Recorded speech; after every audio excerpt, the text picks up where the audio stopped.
2001 থেকে 2006 মেয়াদে বিএনপি জামাত জোট বা পরবর্তী 2 বছরের তত্ত্বাবধায়ক সরকারের সময় এই ধারাবাহিকতা কিন্তু রক্ষা করা হয়নি।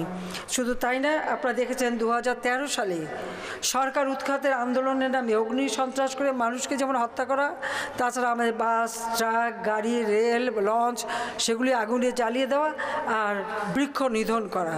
হাজার হাজার বৃক্ষ, লক্ষ লক্ষ বৃক্ষ তারা কেটে ফেলে দেয় জামাত, বিএনপি এরা সেই সময়। অর্থাৎ আমরা যেখানে গাছ লাগিয়ে গেছি সেগুলি তারা ধ্বংস করেছে। এটাই হচ্ছে দুর্ভাগ্যের বিষয়। যা হোক, আমরা আমাদের যে গৃহীত পদক্ষেপগুলি আমরা করে গিয়েছিলাম তার সুফল মানুষ পেতে শুরু করে, কিন্তু এই ধ্বংসযজ্ঞগুলি সত্যি দেশের জন্য অনেক ক্ষতিকর।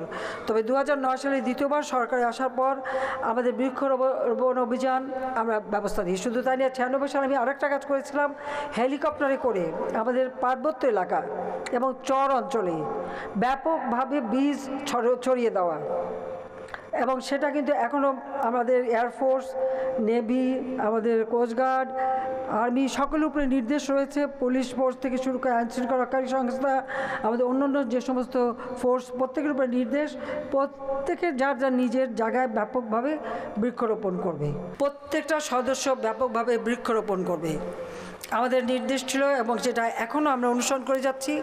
প্রত্যেকটি আমাদের সদস্য 3টা করে গাছ লাগাবে, একটি বনজ, একটি ফলজ, একটি ঔষধি, এইভাবে অর্থাৎ ভেষজ। এইভাবে বৃক্ষরোপণ কর্মসূচি সে 1984 সালে আমরা সিদ্ধান্ত নিই, 85 সাল থেকে কিন্তু আমরা শুরু করি, এবং এখনও আমরা করি। 1 আষাঢ় থেকে এই বৃক্ষরোপণ কর্মসূচি আমরা বাস্তবায়ন করি।